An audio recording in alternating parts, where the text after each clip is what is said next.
முக்தாரும் திருச்சி சூர்யா இவங்க 2 பேருமே பேசின ஒரு காணொலிக்காக ஆலிஷா வந்து ஒரு கேஸ் கொடுத்துருக்காங்க. அதில் வந்து திருச்சி சூர்யா வந்து அரெஸ்ட் பண்ணிட்டாங்க சார். முக்தாரை வந்து இன்னும் தேடிட்டு இருக்காங்க.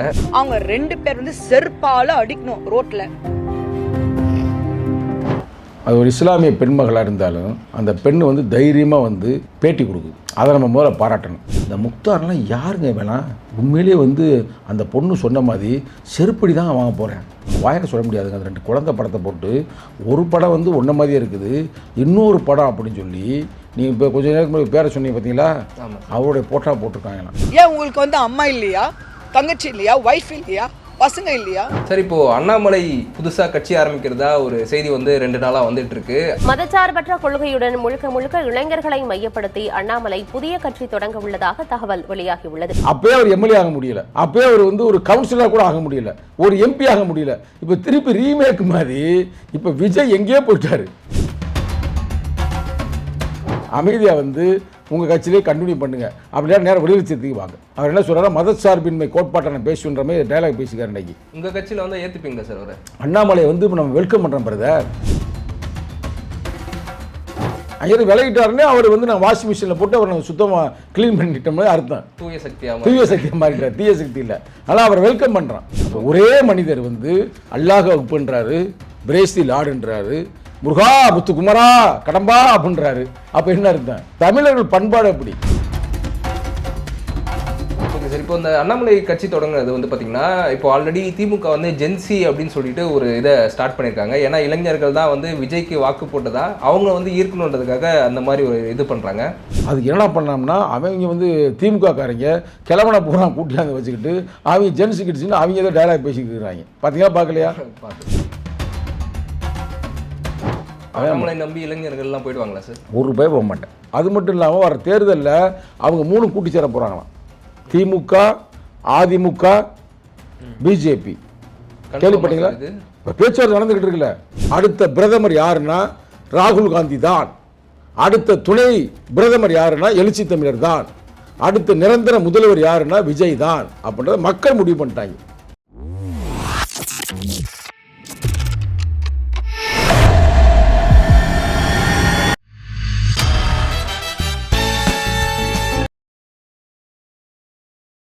பிபிடி சினிமா நேயர்களுக்கு வணக்கம். இன்னைக்கு நம்ம கூட இன்டர்வியூவில் திரு சங்கத்தமிழன் இருக்காரு. சார் வணக்கம் சார். வணக்கம் சார். இப்போது அண்ணாமலை புதுசாக கட்சி ஆரம்பிக்கிறதா ஒரு செய்தி வந்து 2 நாளாக வந்துட்டு இருக்கு. அப்போ கூட அமித்ஷா அவரை கூப்பிட்டு பேச்சுவார்த்தைலாம் நடத்தினாரு. ஸோ அதை பற்றி உங்கள் கருத்து என்ன சார்? அண்ணாமலை ஆட்டுக்குட்டி அண்ணாமலை அப்படின்னு ஆரம்பத்தில் சொன்னேன், ஆனால் நீங்கள் சொல்லக்கூடாது. ஏன்னு கேளுங்க, இன்னைக்கு அவர் பிறந்த நாள். ஓகே, அதனால் வந்து யாரும் நம்ம இழிவுபடுத்தக்கூடாது. அதனால் அன்பு நண்பர் அண்ணாமலை அவர்களுக்கு இனிய பிறந்த நல்வாழ்த்துக்களை விடுதலை சிறுத்தைகள் கட்சியுடைய இளைஞன் சார்பாக தெரிவித்துக் கொள்கிறேன். நீங்கள் நண்பர்னமே நீ ஆச்சரியப்படுறீங்க, முகத்தை அப்படியே விரிக்கிறீங்க. அவர் தமிழர் தானே, தமிழர் அனைவருமே நமக்கு நண்பர்கள் தானே, சரிங்களா? அந்த முறையில் வந்து அவருக்கு வாழ்த்து தெரிவிக்கிறேன். கூட ஃபோனில் பேசியாச்சு, அவருக்கு வாழ்த்து தெரிவிச்சாச்சு. பேசிட்டீங்க? பேசியாச்சு. இப்போ இந்த முறை வாழ்த்து தெரிவித்து முடிச்சிட்டோம், ரைட்டா? இப்போ வந்து அவர் கட்சி ஆரம்பிக்கல அதை பற்றி நமக்கு தெரியாது. ஆனால் நான் ஒரு கருத்து கேட்குறேன், நீங்கள் மறைக்காமல் சொல்லணும். அண்ணாமலை படம் பார்த்துருக்கீங்களா நீங்கள்? பழைய படம், சூப்பர் ஸ்டார் ரஜினிகாந்த் படம், ரைட்டா? சூப்பர் படம், ஹிட்டு தானே படம், ஹிட்டு. ஆமாம், சூப்பராக இருக்கும். அந்த படத்தை இப்போ ரீமேக் பண்ணாங்கன்னு வச்சுக்கோங்க. ரீமேக் பண்ணி போட்டாங்கன்னா ஓடுமா? ஓடாது. கரெக்டு தானே? சிரிக்கிறப்பா தெரியுது, ஓடாது, படம் ஓடாது. அதே தான் இவருக்கு. அண்ணாமலை அந்த வந்த ஃபோர்ஸில் அப்படியே வந்திருந்தாருன்னா ஏதோ ஓரளவுக்கு வந்திருக்கலாம். அப்போயே அவர் எம்எல்ஏ ஆக முடியல, அப்போயே அவர் வந்து ஒரு கவுன்சிலர் கூட ஆக முடியல, ஒரு எம்பி ஆக முடியல. இப்போ திருப்பி ரீமேக் மாதிரி இப்போ விஜய் எங்கேயோ போயிட்டாரு. கரெக்டாக ஆட்சி அதிகாரத்தில் உட்காந்துருக்கிறாரு. இப்போ நீ வந்து ரீமேக் பண்ணி அண்ணாமலை போட்டேன்னா அது எப்படி ஓடும்? ஜனநாயகம் படமே வெளியிடாமல் வச்சுருக்கிறாங்க அவங்க. இதில் அண்ணாமலை படத்தை ஓட்ட எப்படி ஓடும்? அது மாதிரி இப்போ அவர் நிலைமை. அதே நம்ம சொல்கிறோம், அவர் ஒன்றும் தப்பாக எடுக்க மாட்டார், உண்மை நிலவரம் தான். ஆனால் நீங்கள் அவன் கேட்காம அமைதியாக வந்து உங்கள் கட்சியிலே கண்டினியூ பண்ணுங்க, அப்படின்னா நேரம் வெளிச்சத்துக்கு வாங்க. அவர் என்ன சொல்கிறாரா, மதச்சார்பின்மை கோட்பாட்டை நான் பேசுன்ற மாதிரி டைலாக் பேசிக்கார். இன்னைக்கு உங்கள் கட்சியில் வந்து ஏற்றுப்பீங்களா சார் அவர்? அண்ணாமலை வந்து இப்போ நம்ம வெல்கம் பண்ணுறோம் பிரதர். நாங்கள் முதல்ல எங்கள் தலைவர் என்ன சொன்னார், பாமக என்ற சாதி வெறியர்கள், பிஜேபி என்ற மத வெறியர்கள், இவங்க நாங்கள் சேர்க்க மாட்டோம். அதை தவிர மற்ற எல்லாரையும் சேர்ப்போம். இப்போ அவர் விலகிட்டார்ல அங்கேருந்து. அங்கேருந்து விலகிட்டாருன்னே அவர் வந்து நான் வாஷிங் மிஷினில் போட்டு அவர் நம்ம சுத்தமாக க்ளீன் பண்ணிட்டோம்னு அர்த்தம். தூய சக்தியாக மாறிட்டார், தீய சக்தி இல்லை. ஆனால் அவர் வெல்கம் பண்ணுறான். Okay sir. நல்ல மனிதர் தான், பாவம், ஏழ்மையான குடும்பத்தில் பிறந்தேன். நம்ம யாரையும் குறைச்சி மதிப்பிடக்கூடாது. ஐபிஎஸ் ஆனவரை பேசாம அப்படியே இருந்துருக்கலாம். திருப்பி அவங்க அனுப்பி விட்டாங்க. இப்போ ரொம்ப சிக்கலாக இருக்குது. அதனால் ஆரம்பிக்கிறார், அவ்வளோதான். அதனால் வந்து பெருசாக நீங்கள் வந்து அதை வந்து நீங்கள் நினைக்க தேவையில்லை. அது எப்படி அண்ணாமலை ஓடாதோ அது மாதிரி இந்த அண்ணாமலையும் ஓட மாட்டார். அவர் என்ன காரணத்துக்காக தனியாக ஒரு கட்சி ஆரம்பிக்கிறார் சார்? அதாவது இப்போ விஜய் வந்துட்டார்ல, விஜய் வந்து யார்? ஜோசப் விஜய். அப்போ ஜோசப் விஜய்னா இவன் ஒரு கிறிஸ்துவன் அப்படின்னு ஒரு வெறுப்பு அரசியலை கக்கிறதுக்காக அண்ணாமலை நான் யார், நான் இந்துக்களின் பிரதிநிதி அப்படின்னு நார்த் இந்தியா மதியே நினைக்கிறாரு. இது தமிழ்நாடு தம்பி, இதெல்லாம் தேவையில்லாத வேலை. அதெல்லாம் வந்து இங்கே அப்படிலாம் எடுத்து யார் எல்லா அண்ணன் தம்பியாக இருப்பாங்க. இது விஜய் என்ன பண்ணுறாரு, நேராக மாஸ்க்கு போகிறாரு. மாஸ்க்கு போன பிறகு அடுத்து நேரம் எங்கே போகிறாரு, கோயிலுக்கு போகிறாரு, சர்ச்சுக்கு போகிறாரு, அல்லாஹு அக்பர்ன்றாரு. அங்கிட்டு திரும்பி இங்கிட்டு திரும்பி முருகா காப்பாத்துன்னு அங்கே வந்து இதை தூக்குறாரு. இங்கிட்டு வந்து அல்லாஹு அக்பர்ன்றாரு, அங்கிட்டு இயேசுவே பிரேஸ் தி லார்டுன்றாரு. அப்போ ஒரே மனிதர் வந்து அல்லாஹு அக்பர்ன்றாரு, பிரேஸ் தி லார்டுன்றாரு, முருகா முத்து குமரா கடம்பா அப்படின்றாரு. அப்போ என்ன அர்த்தம்? தமிழர்கள் பண்பாடு அப்படி. தமிழர்கள் மதத்திற்கோ மற்ற எதுக்குமே முக்கியத்துவம் கொடுக்க மாட்டாங்க. நீ இங்கே வந்து இந்த ஃபார்முலா போட்டேன்னா எடுபடாது. அந்த ஃபார்முலா அவர் போடுறாராம். ஜோசப் என்றால் யார்? அவர் ஒரு கிறிஸ்துவர், நாம் அவரை எதிர்ப்போம் வாருங்கள் அப்படின்னு நினைக்கிறார். பிளான் போடுறாரு. சரி, பாவம், ரொம்ப தப்பு கணக்கு போடுறாரு. Okay sir. இப்போ இந்த அண்ணாமலை கட்சி தொடங்குறது வந்து பார்த்தீங்கன்னா, இப்போ ஆல்ரெடி திமுக வந்து ஜென்சி அப்படின்னு சொல்லிட்டு ஒரு இதை ஸ்டார்ட் பண்ணியிருக்காங்க. ஏன்னா இளைஞர்கள் தான் வந்து விஜய்க்கு வாக்கு போட்டதா அவங்க வந்து ஈர்க்கணுன்றதுக்காக அந்த மாதிரி ஒரு இது பண்ணுறாங்க. அண்ணாமலையும் இந்த இளைஞர்களை குறி வச்சு தான் வராரா? சார், நீங்கள் கேட்குற கேள்வி மிக சரியான கேள்வி. எப்படின்னா, இந்த இளைஞர்கள் பூரா கும்பாங்குத்து குத்தி தான் இவர் வெற்றி பெற்று விட்டார். யார்? முதலமைச்சர் விஜய் வெற்றி பெற்று விட்டார். அதனால் இந்த இளைஞர்களை எப்படி கவர் பண்ணுறது? இளைஞர்கள்னால் என்ன குழந்தைகள், சரிங்களா? குழந்தைகளும் ஓட்டு போட வச்சு தான் பேசியே இருக்கிறாங்க அவங்க எடுத்தாலும். அதை குழந்தையும் தெய்வமும் ஒன்றுன்னு சொல்லுவாங்க பெரியவர்கள். குழந்தைய வந்து நீ என்ன தான் சொன்னாலும் கவர் பண்ண முடியாது. அதுக்கு பிடிக்கணும். தமிழ்நாடு இருக்கிற எல்லா குழந்தைக்கும் விஜய் பிடிக்குதுன்னா அப்புறம் அதை என்ன அர்த்தம்? அவர் இத்தனை வருஷமா படம் நடிச்சு பாடலாம் டான்ஸ் ஆடி வந்தார்ல. இப்போ அவர் மட்டுமாங்க ஆடுறாரு, அஜித் தான் ஆடினாரு, அப்புறம் நிறைய பேர் ஆடினாங்க. ஏன் ஒரு மயனே வந்து படத்தை நடிக்கலையா? அவன் படத்தை நடித்து படம் ஹிட்டே கொடுத்தாருல உதயநிதி ஸ்டாலின். அப்படிலாம் இல்லை, அவருக்கு வந்து தொடர்ந்த உழைப்பு. அதான் அவர் வீட்டுக்குள்ளே போயிருக்கிறார். அவரே சொன்னார், தேர்தலுக்கு எல்லாருமே வந்துட்டு தான் வீட்டுக்குள்ளே போவாங்க, நான் வீட்டுக்குள்ளே வந்துக்கிட்டு நான் அரசியலுக்கு வந்திருக்கேன் அப்படின்னு டைலாக் பண்ணி அவர் வந்துட்டார். இப்போ இந்த போராமையில் நீங்கள் பூரா என்ன மனநிலை வந்துருச்சுன்னா, நம்மளும் இளைஞர்களை கவர் பண்ணணும். அதுக்கு என்ன பண்ணோம்னா, அவங்க வந்து திமுகக்காரங்க கிழவனை பூரா கூட்டியாந்து வச்சுக்கிட்டு அவங்க ஜென்ஸு கிட்ஸுன்னு அவங்க ஏதோ டைலாக் பேசிக்கிட்டு இருக்கிறாங்க. பார்த்தீங்களா பார்க்கலையா?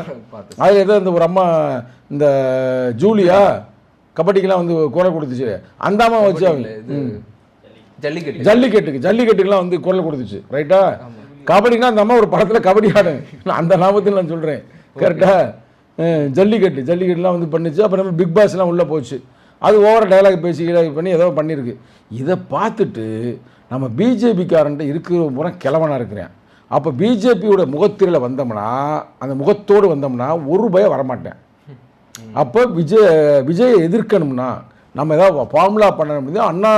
அண்ணாமலை தனியாக கூப்பிட்டுருக்குறாங்க, அமித்ஷா கூப்பிட்டு நீ வெளியில் போகிற மாதிரி போயிட்டு இளைஞர்களை பூரா கவர் பண்ணு, அப்புறம் நம்ம ஒரு வேலை பண்ணிக்கணும் அப்படின்றது திட்டம் போடுறாங்க. அண்ணாமலை நம்பி இளைஞர்கள்லாம் போயிடுவாங்களா சார்? ஒரு ரூபாய் போக மாட்டேன். ஏன்னா அவரே கிளடாயிட்டார்ல, அதை பார்த்தாலே தெரியுமே.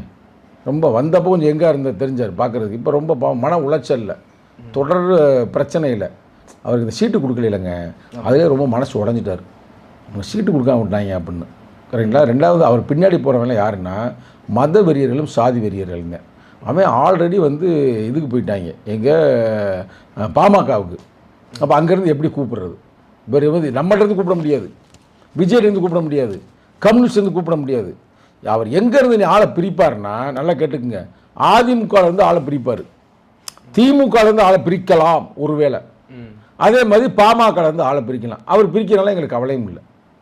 ஆனால் அவர் நம்பி போக மாட்டாங்க, அது வேறு பிரச்சனை. அதுக்காக இப்போ அவர் இறங்கிட்டார்ல. இப்போ உதயநிதி ஸ்டாலின் வந்து அடுத்து அவர் மயனை இறக்க போகிறாராம். Okay sir. ஒரு பையன் இருக்காரு, அடுத்து ஒரு ஆள் பார்த்துக்கலாம் பார்க்கலையா? உதயநிதி ஸ்டாலினுக்கு ஒரு பையன். ஆமாம் சார். அவர் இன்பநிதி அவர் இறக்க போகிறாங்க. Full competition. அது மட்டும் இல்லாமல் வர தேர்தலில் அவங்க 3 கூட்டி சேர போகிறாங்களாம். திமுக, அதிமுக, பிஜேபி. கேள்விப்பட்டீங்களா? இப்போ பேச்சுவார்த்தை நடந்துக்கிட்டு இருக்குல்ல. அப்போ அதோடு சேர்ந்து சீமான் அதுதான் சீமான் வீட்டுக்கு வந்து சீர் கொண்டு போகிறாங்க பார்த்தீங்களா, மாமன் சீர் பார்க்கல நீங்கள்? பார்க்கல சார். அதாவது அந்த குழந்தை பிறந்துருச்சு இல்லைங்க சீமானுக்கு, இப்போ ஒரு பெண் குழந்தை இவ்வளோ வயசுக்கு பிறகு பரவாயில்ல, நம்ம அண்ணனுக்கு அதுக்கும் வாழ்த்து தெரிவிப்போம் சரிங்களா. அதெல்லாம் சிறப்பு தான், அதெல்லாம் நம்ம ஒன்றும் தவறாக பேசக்கூடாது ரைட்டா. அவருக்கு வந்து உடனே வந்து சீமாவுடைய மனைவிக்கு அண்ணனாக யார் வர்றாருன்னா அனிதா ஒருத்தர் அமைச்சர் இருப்பார், எந்த ஊர் அங்கிட்டு திருச்செந்தூரில். அவர் ஃபுல்லாக நல்லா டான்ஸ் சீன்ஸ் எல்லாம் போட்டுக்கிட்டு பிபிலாம் ஊதிக்கிட்டு மேளமெல்லாம் போட்டுக்கிட்டு நிறையா போய் அங்கே போய் சிறப்பாக பண்ணிட்டார். அது எதுக்கு நினைக்கிறீங்க? அவர் அப்படியே இருக்கிறது. இப்போ இவங்க எல்லாருமே சேர்ந்து விஜய் எல்லாரும் சேர்ந்து விஜய் எதுக்க போகிறாங்க. விஜய் ஆல்ரெடி ஒத்த மணி தான் நின்று, நாங்கள் 20 பேர் கூட்டணி, அவங்க 10 பேர்.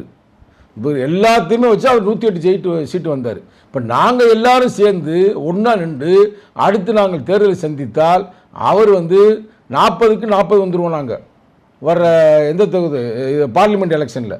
அதே நேரத்தில் சட்டமன்றத்தில் வச்சோம்னா 234க்கு நாங்கள் வந்துடுவோம். அவங்க 3 பேரும் சேர்ந்தாலும் இங்கே ஒன்றும் நடக்காது, யாரும் ஏற்றுக்கொள்ள மாட்டார்கள் மக்கள். அண்ணாமலை வந்து பாவம் ஜெயிக்கிறாருன்னு பார்ப்போம். நான் என்னை பொறுத்த வரைக்கும் வேணால் 234 நாங்கள் 233 ஜெயிச்சுக்கிறோம். ஒரு சீட்டு வேணும் அண்ணாமலை விட்டு கொடுத்துருவோம் பாவம்னு. ஆனால் எம்பி சீட்டு விட்டு தர மாட்டான். சரி சார், சட்டமன்றத்துக்கு பாவம் இது வரைக்கும் ஆகவே இல்லைங்க அவருக்கு. ஐபிஎஸ்ஸாக இருந்தவர் அட்லீஸ்ட் ஒரு யாராவது ஒரு கவுன்சிலருக்காவது போட்டு ஓட்டு, அதுக்கும் போடலை. அவங்க கவுன்சிலர் நின்றுருக்காரு ஒரு காலத்தில், எம்எல்ஏ நின்றுருக்கிறாரு, எம்பிக்கு நின்றார். எல்லாம் போச்சு, கடைசி முறை சீட்டே கொடுக்கல.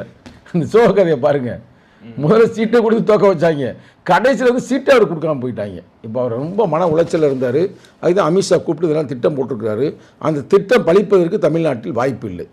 தமிழ்நாட்டில் எப்பொழுது விடுதலை சிறுத்தை தலைவர் எழுச்சி தமிழரும் விஜய் அவர்களும் அதே நேரத்தில் ராகுல் காந்தி அவர்களும் கைகோர்த்தார்களோ அன்றே தெரிந்து விட்டது அடுத்த பிரதமர் யாருன்னா ராகுல் காந்தி தான், அடுத்த துணை பிரதமர் யாருன்னா எழுச்சி தமிழர் தான், அடுத்த நிரந்தர முதல்வர் யாருன்னா விஜய் தான் அப்படின்றத மக்கள் முடிவு பண்ணிட்டாங்க. அதனால் இவங்கெல்லாம் வந்து சும்மா காமெடியன்ஸ். ஹீரோ யாருங்க படத்தில் இப்போதைக்கு நடிச்சிருந்த படத்தில்? விஜய் தானே ஹீரோ. அதுமாதிரி அரசியலே அவர் ஹீரோ ஆகிட்டார். சரி சார். அதனால் வந்து இவங்க எல்லாம் அவங்களாம் காமெடியன்ஸ். Okay sir. அடுத்ததாக ஒரு கேள்வி என்னென்னா, முக்தாரும் திருச்சி சூர்யா இவங்க 2 பேருமே பேசின ஒரு காணொலிக்காக ஆலிஷா வந்து ஒரு கேஸ் கொடுத்துருக்காங்க. அதில் வந்து திருச்சி சூர்யா வந்து அரெஸ்ட் பண்ணிட்டாங்க சார். முக்தாரை வந்து இன்னும் தேடிட்டு இருக்காங்க. இதை பற்றி உங்களோட கருத்து என்ன? முதல்ல வந்து அது ஒரு இஸ்லாமிய பெண்மகளாக இருந்தாலும் அந்த பெண் வந்து தைரியமாக வந்து பேட்டி கொடுக்குது, அதை நம்ம முதல்ல பாராட்டணும். அந்த பெண்மகள் வந்து பிஜேபியாக இருந்தாலும் கூட நாங்கள் ஆதரிக்கிறோம். பார்த்தீங்களா, அந்த அம்மா என்ன சொல்லுதுன்னா, நான் வந்து 1 வருஷமாக அரசியலே இல்லை, நான் மாசமாக இருந்தேன், இப்போ 2 குழந்தை எனக்கு ட்வின்ஸ் பிறந்துருச்சு. அந்த போட்டாவை எடுத்து போட்டு நம்ம வாயால் கூட சொல்ல முடியலைங்க. இந்த முக்தாரெலாம் யாருங்க வேணாம்? உண்மையிலே வந்து அந்த பொண்ணு சொன்ன மாதிரி செருப்படி தான் வாங்க போகிறேன். நான் சொல்லப்பா என்ன வந்து கேஸ் போட்டுறாதீங்க. அந்த பொண்ணு சொல்லுது அவனை செருப்படி வாங்காமல் நான் விட மாட்டேன்னுது. அது என்ன சொல்கிறேன், நம்ம வாயில சொல்ல முடியாதுங்க. அந்த 2 குழந்தை படத்தை போட்டு ஒரு படம் வந்து ஒன்றை மாதிரியே இருக்குது, இன்னொரு படம் அப்படின்னு சொல்லி நீங்கள் இப்போ கொஞ்சம் நேரத்துக்கு முன்னாடி பேரை சொன்னீங்க பார்த்தீங்களா, அவருடைய போட்டா போட்டிருக்காங்கண்ணா. இது உண்மையிலே வந்து அவனை ஒரு ஆளை தூக்கிட்டாங்க அழக்கா. இவனை வந்து எங்கன்னா தூக்கி வச்சு விடக்கூடாது, நல்ல பெண்ட் எடுக்கணும். இதெல்லாம் தப்பு பிரதர். கெட்ட வார்த்தை ரொம்ப பேசுவேன், அதான் பார்த்துருக்குறேன்ல. இதெல்லாம் வந்து அயோக்கியத்தனமானது. வாயில் பேச முடியும் அப்படின்றக்காக ஏங்க இது எவ்வளோ ஒரு தப்பு. அவங்க அந்த பொண்ணு இன்னொன்று சொல்லுது, எங்கள் குடும்பம் கொஞ்சம் முற்போக்கான குடும்பம், ஆனால் அதை பெருசு எடுக்கலை. இப்போ ஒரு சாதாரண குடும்பமாக இருந்தால் தற்கொலை பண்ணியிருப்பாங்க, யார் அதுக்கு காரணம்? எவ்வளவு ஆனால் எனக்கு நம்ப முடியல. உண்மையிலே அப்படி சொல்லியிருப்பாங்களா? நான் பார்க்குறேன், நீங்கள் பார்த்தீங்களா? ஆமாம், உண்மையிலே அதை பற்றி பேசியிருக்காங்களா? 2 பேர் சேர்ந்தா திருட்டு பயல்களா? எப்படி பேசியிருக்கிறாங்க இவங்க? அதான் என்ன ஒரு தைரியத்தில் அதை பேசியிருக்காங்க. அதே என்னால் கற்பனவே முடியலைங்க.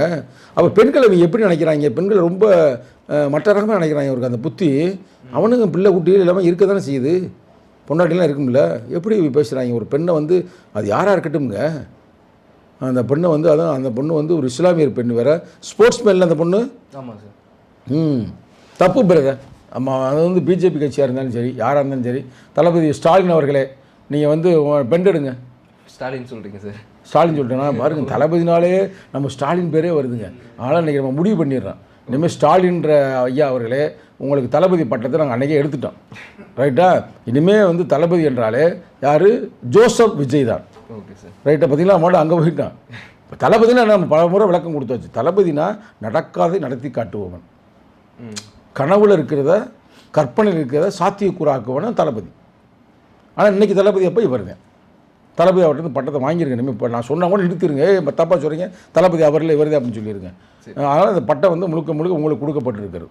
சரிங்களா? அப்போ நீங்கள் உண்மையிலே தளபதி ஜோசப் விஜய் அவர்களே, முதல்வர் அவர்களே, நீங்கள் விடாதீங்க முக்தாரை. அன்னைக்கு ஒரு நாள் மாட்டினாருங்க, எங்கள் தலைவர் காப்பாற்றி விட்டாருங்க. அதை பற்றி நாங்கள் சொல்கிறோம், பாவம்னு சொல்லி காப்பாற்றி விட்டாச்சு. இப்போ இதுக்கெல்லாம் எங்கள் தலைவர் அங்கே சொல்லிடுவோம், அண்ணே தயவு செய்து இவனை காப்பாற்றாதீங்க. இப்போ அந்த பாவம் நமக்கு வந்துடும். பாவம் ஒரு பக்கம், பழி ஒரு பக்கம் தான். ஒரு காலத்தில் திமுக செய்கிற பாவத்தை பூரா நம்ம சுமந்தான், இனி சுமக்கக்கூடாது. நான் பார்க்கல. நான் இன்னொன்று சொல்கிறேன், முக்தார் என்ன பேசினாலும் எனக்கு தெரியாது. அதே நேரத்தில் அந்த அம்மா பேசினா நான் பார்த்தேன், அந்த அம்மா அழுதுன்னு நான் பார்த்தேன். அது சொல்லுது, என்னை இது மாதிரி பேசிட்டாங்க, என் குழந்தை போட்டு ஒரு குழந்தை என்ன மாதிரி இருக்குது, இன்னொரு குழந்தை இது மாதிரி இருக்குது அப்படின்ற மாதிரி சொல்கிறாங்க. அப்படின்னா அழுது அது சொல்லுது. நான் செருப்பை வச்சு அடிக்க மாட்ட மாட்டேவீங்களா, நீங்கள் ஃபோனை சுவிட்ச் ஆஃப் பண்ணிட்டாங்க, நல்லா கம்ப்ளைண்ட் பண்ணியிருக்கேன். கம்ப்ளைண்ட் பண்ண வித்தின் 24 ஹவர்ஸில் ஒரு ஆளை தூக்கிட்டாங்க. இப்போ இந்த தம்பி வந்து நல்லா போய் தேடுங்க, ஒரு வேளை வந்து உதயநிதி வீட்டுக்கு போயிருப்பார். இல்லை உண்மைதான் பிரதர், ரொம்ப லிங்கு பிரதர். முந்தானத்து போய் முதல்வரை பார்த்தார்ல, தெரியுமா தெரியாதா? முதல்வர் போய் பார்த்துட்டு நான் எதுக்கும் பயப்பட மாட்டேன்னு டைலாக் வேறு போட்டார். நீங்கள் எடுத்து பாருங்கள். முதல்வர் சந்திச்சு நானும் எதுக்கும் பயப்பட மாட்டேன் அப்படின்ற மாதிரி. அதெல்லாம் தப்பு பிரதர், நீங்கள் அப்படிலாம் செய்யக்கூடாது, இதெல்லாம் ராங் பிரதர், ரொம்ப பெரிய ராங். என்ன ஷேட் அப்போ ராங் பிரதரா? ரெண்டு பேருமே நிறைய பேரை பற்றி கிசுகிசுவாக தான் அந்த சேனலில் பேசிகிட்டு இருந்தாங்க சார் கொஞ்ச நாளாகவே. இல்லை அவன் ஷேட்டை ரொம்ப முத்தாக இருக்குது. பெண்களை பேசுகிறதே உனக்கு பொழப்பாக இருக்குது. அது பேசக்கூடாது, 1000 தான் இருந்தாலும் அழுகுதுங்க. நான் பார்த்து நான் நொந்து போயிட்டேங்க. பார்த்து நீ பார்த்தீங்களா பார்க்கலையா? பார்த்தேன் சார். அப்படியே கண்ணீர் விடிக்குது. அப்போ ஒரு பெண்ணுனா எங்களுக்கு சாதாரணமாக அப்படி துச்சமாக நினைக்கிறது. இதுக்கு பேர் தான் அவங்கள வந்து நாங்கள் சொல்கிறது திராவிட மாடல் இதை வளர்த்துச்சான்னு நம்ம கேள்வி வைக்கிறோம். அப்போ எப்போ பெண்களை இழிவு பேசுகிறவங்களுமே அவங்களுமே பேச முடியாது. உங்கள் நேரத்துக்கும் கருத்துக்கும் நன்றி சார். நன்றி, வணக்கம்.